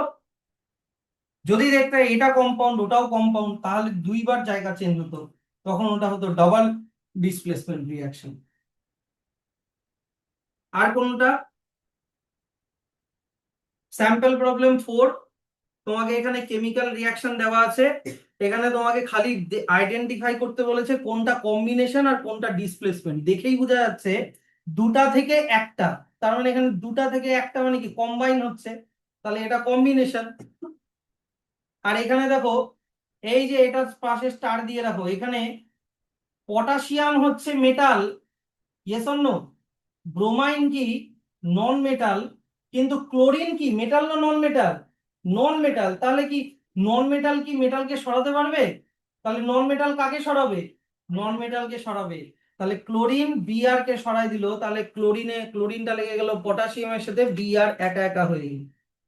তাহলে এটাও কিন্তু একটা নন মেটালের ডিসপ্লেসমেন্ট রিঅ্যাকশনের একটা এক্সাম্পল, এটাও স্টার দিয়ে রাখো। অসুবিধা, রিপিট করতে হবে ক্ষেত্র, বুঝে যাচ্ছ তো? রিভার্সিবল ইরিভার্সিবল আমি পড়াবো না। রিভার্সিবল মানে কি, এই যে দেখো একবার খালি দেখে নাও, যদি এই যে এই দিকে এগুলো কি রিয়াক্ট্যান্ট নাকি না, আর এই যেগুলো তৈরি হচ্ছে এগুলো কি প্রোডাক্ট, এটাকে যদি উল্টা করা যায় মানে প্রোডাক্ট গুলোকে যদি রিয়াক্ট্যান্ট বানিয়ে দেওয়া যায় আর রিয়াক্ট্যান্ট গুলোকে যদি প্রোডাক্ট বানিয়ে দেওয়া যায়, দেখো এখানে যা লেখা আছে সেটা এখন প্রোডাক্টের দিকে, আর প্রোডাক্টে যেটা লেখা আছে সেটা এখন রিয়াক্ট্যান্টের দিকে, মানে এটাকে রিভার্স করা যাচ্ছে। রিভার্স করা হলে বোথ সাইড অ্যারো দিয়ে দেখাতে হয়, তোমাকে এরকম দুটা আলাদা আলাদা করে দেখাতে হবে না, একটাই লিখবা, খালি কি একবার অ্যারোটা এই দিকে দিবা একবার অ্যারোটা এই দিকে দিবা, যদি এরকম হয় তাহলে রিভার্সিবল, ওটাকে রিভার্স করা যাবে। এরকম যতগুলো তোমার বোথ সাইড অ্যারো দেওয়া আছে সেগুলো সবই রিভার্সিবল, এই যে এখানে বোথ সাইড অ্যারো, এখানে বোথ সাইড অ্যারো, এগুলো সব রিভার্সিবল, এখানেও বোথ সাইড অ্যারো, এখানেও বোথ সাইড অ্যারো, কিন্তু পরের গুলোতে দেখো যদি ওয়ান সাইড অ্যারো থাকে, এই যে দেখো অ্যারোটা খালি একদিকেই দেওয়া আছে, তার মানে এটা এই দিকে আর ব্যাক হবে না, তাহলে ওটা ইরিভার্সিবল। এখানে এই যে এক্সাম্পল 1 এক্সাম্পল 2 তে দেখো সব এগুলো একটা একদিকে অ্যারো আছে, মানে এই দিক থেকে ওটা হবে, ওটা থেকে এটা হবে না, তাহলে এগুলো সব হয়ে গেল রিভার্সিবল ইরিভার্সিবল। আমি কেন পড়াচ্ছি না, কারণ এটা সিলেবাসে নাই, এটা এক্সট্রা করে এই বইতে দেওয়া আছে। এবার চলে আসো অক্সিডেশন রিডাকশন।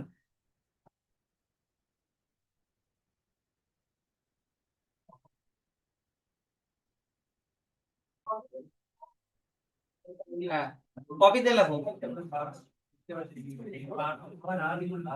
Oxidation reduction.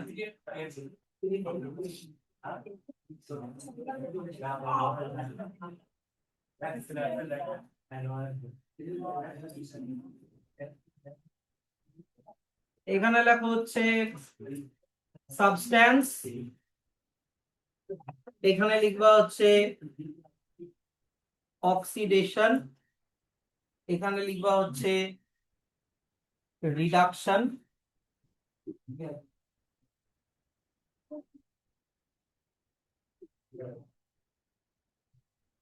এবার 1 নম্বরে লিখবা হচ্ছে অক্সিজেন, 2 নম্বরে লিখবা হচ্ছে হাইড্রোজেন, 3 নম্বরে লিখবা হচ্ছে মেটাল, 4 নম্বরে লিখবা হচ্ছে ইলেকট্রন,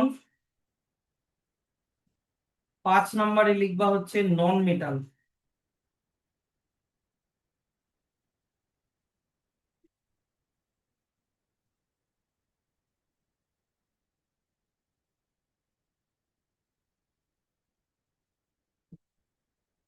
তোমাদের এক্সামের জন্য অক্সিজেনটা লাগবে, হাইড্রোজেনটা লাগবে, আর মেটালটা লাগবে, প্রথম 3টা লাগবে, হ্যাঁ তাও এক্সট্রা আরো 2টা শিখে রাখো।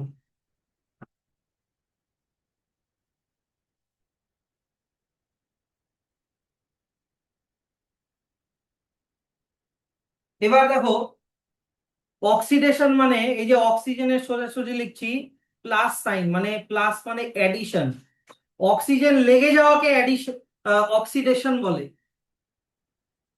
কিন্তু যদি মাইনাস লিখি মাইনাস মানে হচ্ছে রিমুভাল,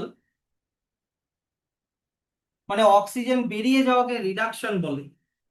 কিন্তু হাইড্রোজেনের ক্ষেত্রে উল্টা, হাইড্রোজেন মাইনাস হওয়াকে অক্সিডেশন বলে, হাইড্রোজেন অ্যাডিশন হওয়াকে রিডাকশন বলে।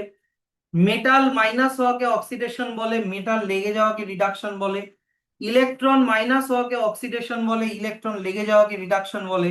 কিন্তু নন মেটাল অ্যাড হওয়াকে অক্সিডেশন বলে, নন মেটাল বেরিয়ে যাওয়াকে রিডাকশন বলে।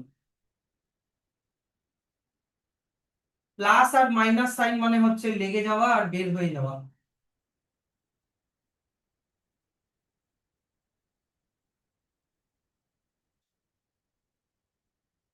তাড়াতাড়ি করুন তাড়াতাড়ি, এইটা একটা সামান্য একটা টেবিল, এত টাইম চুন চুন করে লিখলে হবে না, পড়লো কি, তাড়াতাড়ি লিখুন।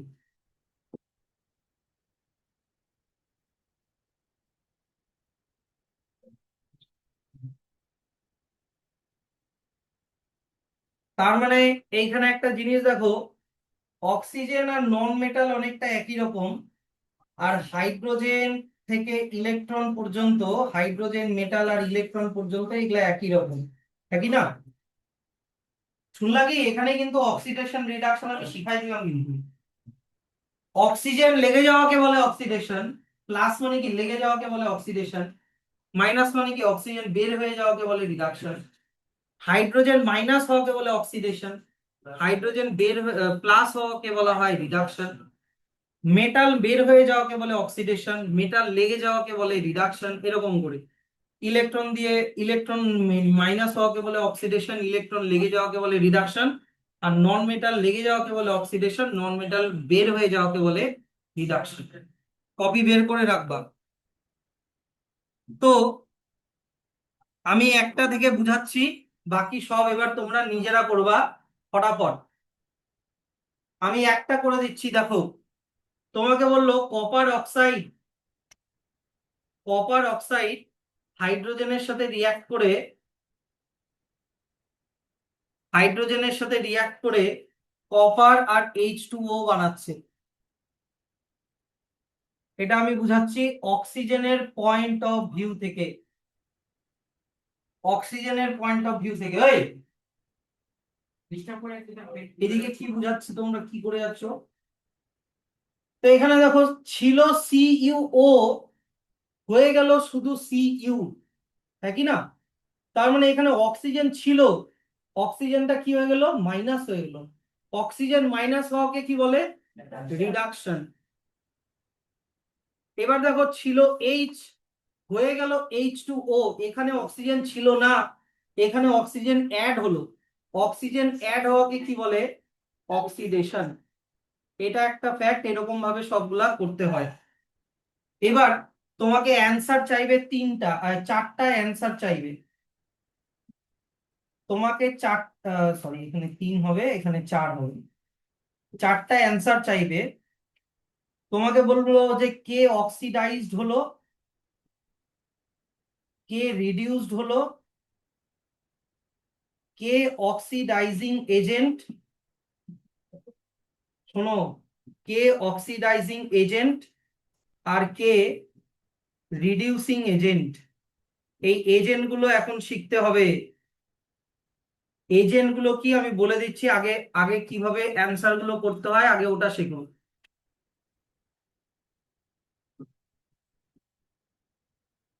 যাই তোমাকে কোয়েশ্চেন দিক না কেন, কে অক্সিডাইজড হলো, কে রিডিউস হলো, কে অক্সিডাইজিং এজেন্ট, কে রিডিউসিং এজেন্ট, শুনলা? সব অ্যান্সার তোমার এই সাইড থেকে হবে, মানে রিঅ্যাক্ট্যান্ট সাইড থেকে হবে, অ্যারোর লেফট সাইড থেকে হবে। কি বললাম শুনলা? এটা ট্রিক শিখাচ্ছি, এগুলা বইতে লেখা নাই কিন্তু। তোমাকে যাই কোয়েশ্চেন জিজ্ঞাসা করুক না কেন, কে অক্সিডাইজ হলো, কে রিডিউস হলো, কে অক্সিডাইজিং এজেন্ট, কে রিডিউসিং এজেন্ট, সব অ্যান্সার হবে তোমার এই সাইড থেকে, ওই সাইড থেকে কোনো অ্যান্সার হবে না।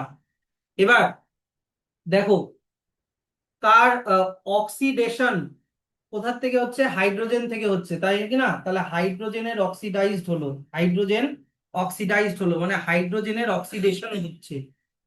আর রিডাকশনটা কার থেকে অ্যারোটা দেওয়া আছে, সিইউও, তার মানে সিইউও রিডিউসড হচ্ছে, সিইউও রিডিউসড হচ্ছে। তোমার এই দুটো অ্যান্সার পেয়ে গেলে তো।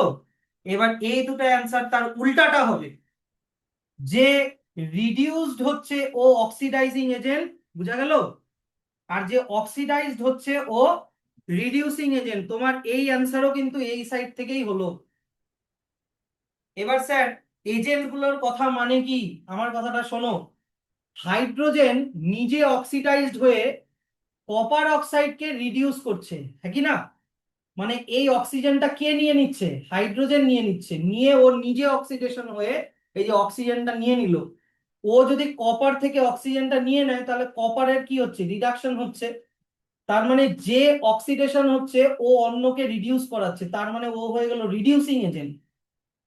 বুঝলা জিনিসটা? মনে করো, মনে করো আমি বললাম হচ্ছে আভাস, আভাসের সাথে অক্সিজেন ছিল। আর এইদিকে বললাম আমি কৃষ, কৃষের সাথে অক্সিজেন ছিল না। কৃষ কি করলো, আভাসের থেকে অক্সিজেনটা নিয়ে নিল, নিয়ে কৃষ অক্সিডাইজড হয়ে গেল, কৃষের সাথে অক্সিজেনটা লেগে গেল। তাহলে আভাসের সাথে আর অক্সিজেনটা থাকলো না, হ্যাঁ কি না? আভাসের সাথে আর অক্সিজেনটা থাকলো না, তার মানে আভাস রিডিউসড হয়ে গেল। তার মানে আভাস হয়ে গেল তোমার রিডিউসড, অক্সিজেনটা আর নাই, তাই কি না? আর ক্রিস হয়ে গেল অক্সিডাইজড।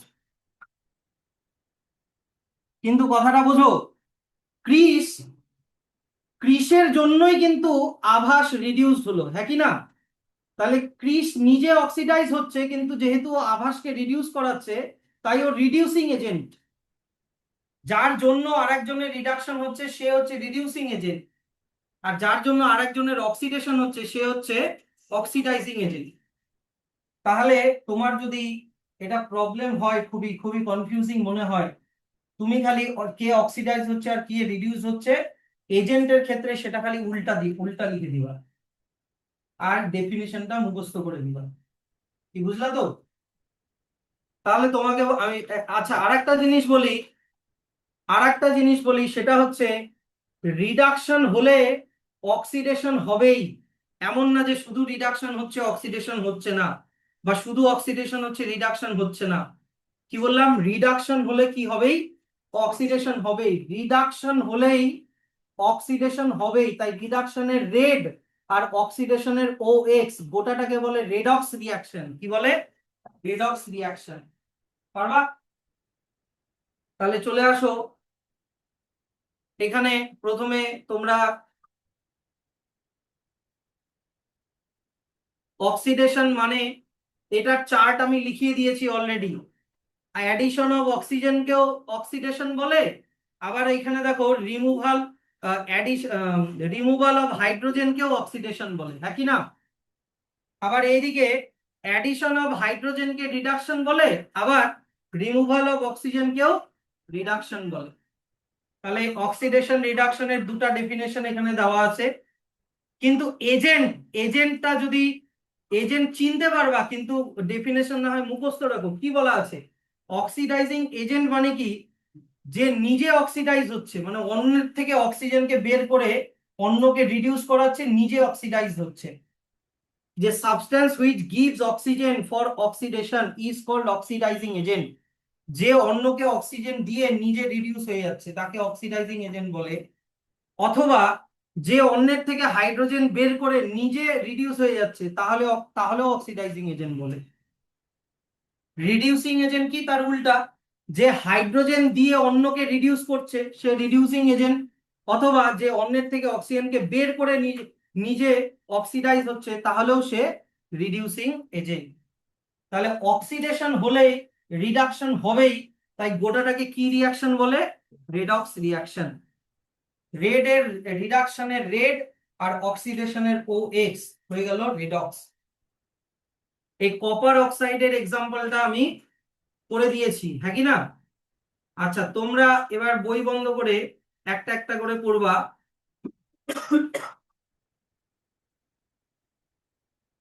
তোমরা প্রথমে করো হচ্ছে এই যে এক্সাম্পল টুটা করো। এক্সাম্পল টু আমি লিখে দিচ্ছি। H2S প্লাস Cl,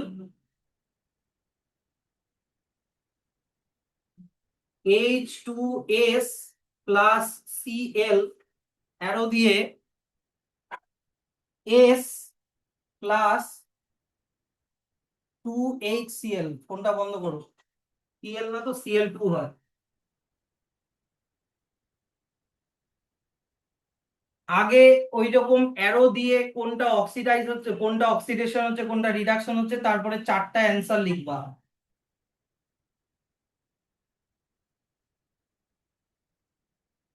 কে অক্সিডাইজড হচ্ছে, কে রিডিউসড হচ্ছে, কে অক্সিডাইজিং এজেন্ট, কে অক্সিডাইজিং এজেন্ট, আর কে হচ্ছে reducing agent.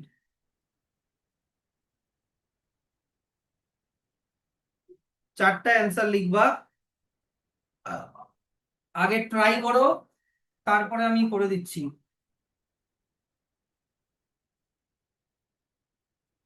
Hydrogen, oxygen, metal যা আছে দেখো, ওই বেসিসে করো। তাহলে এখানে দেখতে পাচ্ছি দেখো, ছিল H2S, ছিল H2S হয়ে গেল S, তার মানে এখান থেকে হাইড্রোজেন মাইনাস হলো। হাইড্রোজেন মাইনাস হওয়াকে কি বলে? অক্সিডেশন। এটা কিসের পয়েন্ট অফ ভিউ থেকে? হাইড্রোজেনের পয়েন্ট অফ ভিউ থেকে। আগেরটা অক্সিজেনের পয়েন্ট অফ ভিউ থেকে ছিল। এখানে Cl একা একা ছিল, কিন্তু Cl এর সাথে এখন H লেগে গেল, তার মানে H লেগে যাওয়াকে কি বলে? রিডাকশন। তুমি প্রথম দুটো অ্যান্সার এগুলাই লিখে দাও, যা অ্যান্সার হবে সব এই দিক থেকে হবে, কিন্তু যার অক্সিডেশন হচ্ছে এই যে H2S, ওটা লিখে দাও অক্সিডাইজড। যার রিডাকশন হচ্ছে Cl2, তাহলে ওটা হয়ে গেল রিডিউস। কিন্তু এজেন্ট যখন লিখবা, কি লিখবা? উল্টাটা লিখবা। রিডিউস এখানে হয়ে যাবে Cl2, আর এইখানে হয়ে যাবে H2S। তার মানে কেন স্যার? এজেন্ট গুলো বোঝাও একটু, আরেকটু বুঝাও।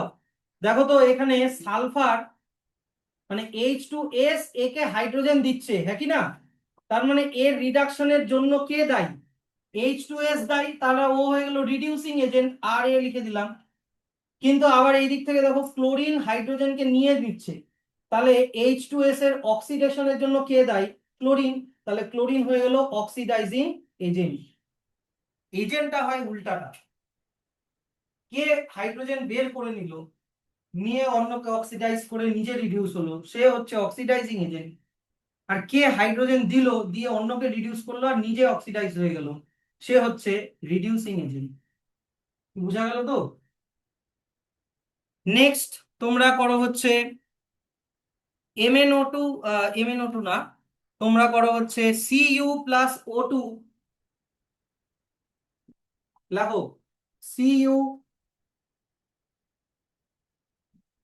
Cu+O2 অ্যারো দিয়ে CuO, 2CuO লিখে দাও, আর এখানে 2Cu লিখে দাও।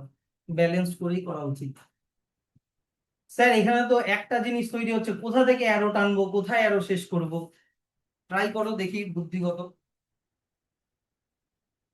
আগেরটাতে তো দুটা জিনিস তৈরি হচ্ছিল, একটা অ্যারো এটাতে দিচ্ছিলাম, একটা অ্যারো ওটাতে দিচ্ছিলাম, এটাতে কি করবো?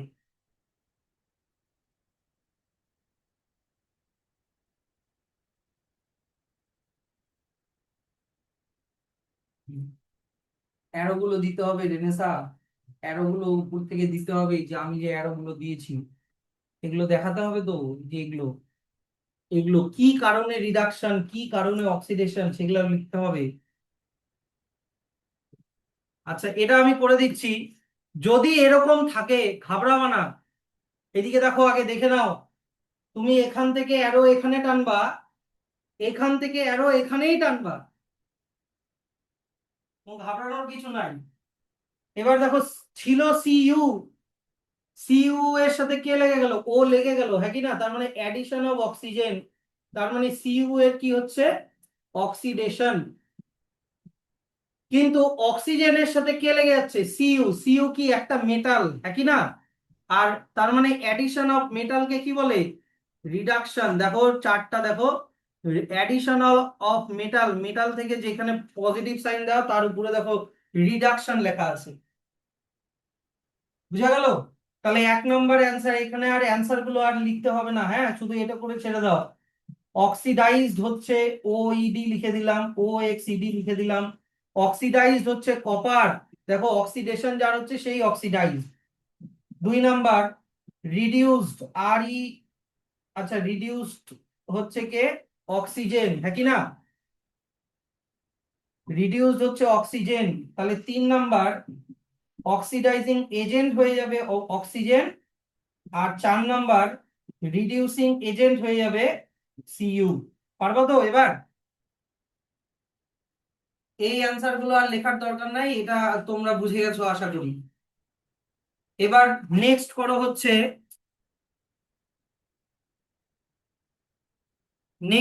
হচ্ছে, তোমার Na+O2, মানে 4Na+O2, 4Na+O2 অ্যারো দিয়ে N2NaO, 2Na2O, 2Na2O করো। শুধু ওই অ্যারো দিয়ে কে অক্সিডেশন হচ্ছে কে রিডাকশন হচ্ছে লিখে দাও। না না, ওরকম কোনো ব্যাপার নাই, উপরে তুমি অক্সিডেশন নিচে রিডাকশন, নিচে অক্সিডেশন উপরে রিডাকশন, ওটা কোনো ব্যাপার না।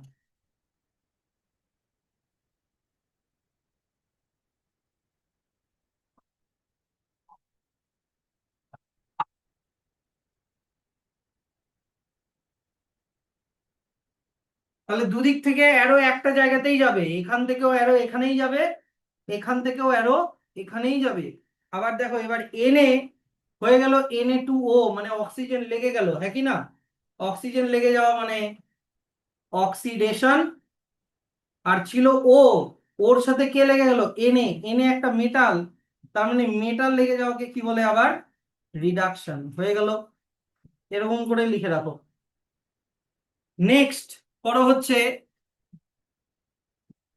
H2S plus I2, H2S plus I2 মানে আয়োডিন, অ্যারো দিয়ে 2HI, 2HI প্লাস S। দেখি এবার কোথা থেকে কে অ্যারোটা, কোন দিকে?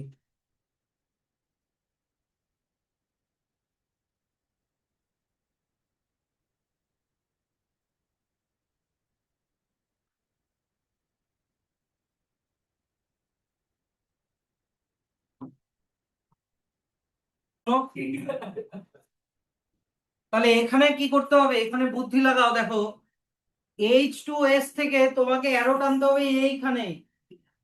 ছিল H2S, হয়ে গেল S, মানে হাইড্রোজেন মাইনাস হয়ে গেল, তার মানে অক্সিডেশন। এই কিন্তু ছিল I2, হয়ে গেল HI, তার মানে হাইড্রোজেন লেগে গেল, মানে হয়ে গেল রিডাকশন। ঠিক আছে, এবার তাহলে তোমরা চলে আসো effects of oxidation and reduction in everyday life.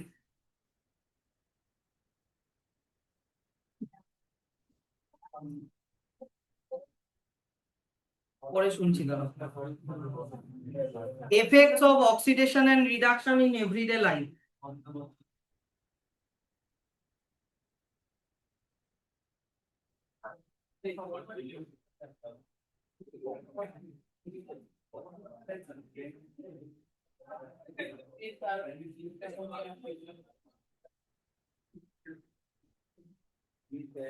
দেখো আমাদের দেরি হবে কিন্তু, আমাদের এভরিডে লাইফে অক্সিডেশনের জন্য শুধু ক্ষতি হয়। কি হয়? যে মেটাল ক্ষয় হয়ে যায়, যেটাকে বলে কোরোশন অফ মেটাল, আর খাবার নষ্ট হয়ে যায়, মানে র্যানসিডিটি অফ ফুড। কোরোশন যেমন লোহায় জং ধরা, হ্যাঁ কি না? ওটাকে যেমন কোরোশন বলে, সব মেটালেরই কম বেশি কোরোশন হয়। যেমন তাহলে কোরোশনের, এই যে তোমরা এই ছবিটাতে দেখো, এই ছবিটাতে দেখো যেমন এই যে ব্রিজের নিচে এরকম আয়রনের কোরোশন হয়ে যাচ্ছে। আয়রনের কোরোশনকে বলে রাস্টিং, রাস্ট হয়ে যাওয়া। তাহলে কোরোশনের ডেফিনেশন হচ্ছে, এখান থেকে মার্ক করে নাও, যে corrosion is the process in which metals are eaten up gradually by the action of air, moisture or chemical such as acid on their surface। এত অবধি কোরোশনের ডেফিনেশনটা ব্র্যাকেট করে দাও। আর রাস্টিং মানে হচ্ছে, আয়রনের কোরোশনকে রাস্টিং বলা হয়। আয়রনের কোরোশনের একটা আলাদা নাম দেওয়া হয়েছে, যেটাকে বলে রাস্টিং। দেখো রাস্টিং এর কেমিক্যাল রিয়াকশনটা দেখো, আগে এইদিকে তাকাও। যদি আয়রনকে ওপেন এয়ারে রেখে দাও, তাহলে ওপেন এয়ারের অক্সিজেন আর ময়েশ্চারের সাথে রিয়াক্ট করবে। তাহলে আয়রন আর অক্সিজেন যদি রিয়াক্ট করে, তাহলে আয়রন অক্সাইড বানাবে, হ্যাঁ কি না, Fe2O3। তার সাথে এই ওয়াটারটা আলগাভাবে লেগে থাকে। স্যার এখানে এক্স মানে কি? এই যে এখানে যে এক্স লেখা, এক্স মানে কি? এক্স মানে হচ্ছে ওয়াটারের মলিকিউল 100টাও হতে পারে, 1000টাও হতে পারে, 20টাও হতে পারে, 2020টাও হতে পারে, যা খুশি। এক্সটা হচ্ছে এখানে ভ্যারিয়েবল, মানে কতগুলো মলিকিউল অফ ওয়াটার লেগে যাচ্ছে। আর ওয়াটারটা আলগা ভাবে লেগে থাকে, তাই ওয়াটারটা Fe2O এর ভিতরে ঢোকে নাই, ওটা আলাদা ভাবে আছে। কি বোঝা গেল? এটাই হচ্ছে কি বলতো, রাস্ট। এটাই হচ্ছে রাস্ট। তাহলে দেখো, মনে করো তোমার কাছে একটা এরকম আয়রন বার আছে, তোমার কাছে একটা আয়রন বার আছে, এই আয়রন বারটা এই যে Fe, এই যে Fe এয়ারের অক্সিজেন আর ময়েশ্চারের সাথে রিয়াক্ট করে, ময়েশ্চারের সাথে রিয়াক্ট করে কি বানাচ্ছে, Fe2O3 ডট H2O। এটাই হচ্ছে আয়রনের উপরে তৈরি হওয়া রাস্টটা। তো ধীরে ধীরে কি হবে, এই রাস্টটা খসে পড়ে যাবে, এই রাস্টটা খসে পড়ে যাবে, তাহলে ভিতরের ফ্রেশ আয়রনটা আবার এক্সপোজ হয়ে যাবে, হ্যাঁ কি না? তখন আবার ওটার রাস্টিং শুরু হয়ে যাবে। এরকম করে ধীরে ধীরে আয়রনটা ক্ষয় হতে হতে হতে হতে গোটা আয়রনটাই কিন্তু নষ্ট হয়ে যাবে। তাহলে এইভাবে হচ্ছে তোমার রাস্টিং হয়। তাহলে তোমরা এখান থেকে এবার মার্ক করো, এই যে রাস্টের ডেফিনেশনটা মার্ক করো এখান থেকে। Rust is a soft and porous substance which gradually falls off from the surface of an iron object and then the iron below starts rusting. তার মানে রাস্টটা যখন খসে পড়ে গেল, খসে পড়ে যাওয়ার পরে ভিতরের যে ফ্রেশ আয়রনটা এবার ওটার রাস্টিং হবে, ওটা খসে পড়ে যাবে, তার ভিতরের আয়রনের আবার রাস্টিং হবে। এরকম হতে হতে গোটা আয়রনটাই নষ্ট হয়ে যায়। এরকম রাস্টিং আমরা অনেক জায়গায় দেখতে পাই, এখানে কিছু এক্সাম্পল দেওয়া আছে। কথা বলো না।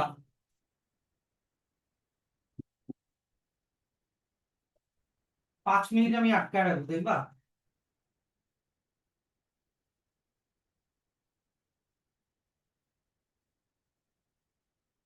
একটা কথা বলো, আমি 10 মিনিট আটকাচ্ছি, ধরো একটা 2 আওয়াজ পাই।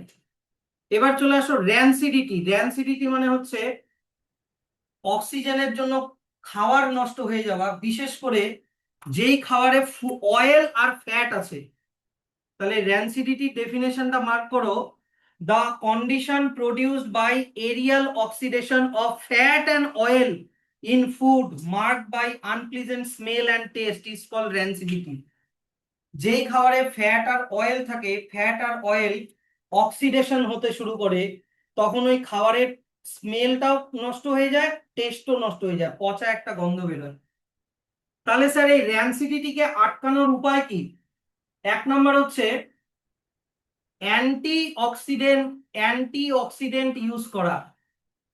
অ্যান্টি ইউজ করা, মনে করো এটা একটা কন্টেইনার। এই কন্টেইনারে কিছু ফ্যাট বা অয়েলি জাতীয় খাবার আছে, কিন্তু এখানে অ্যান্টিঅক্সিডেন্ট দেওয়া।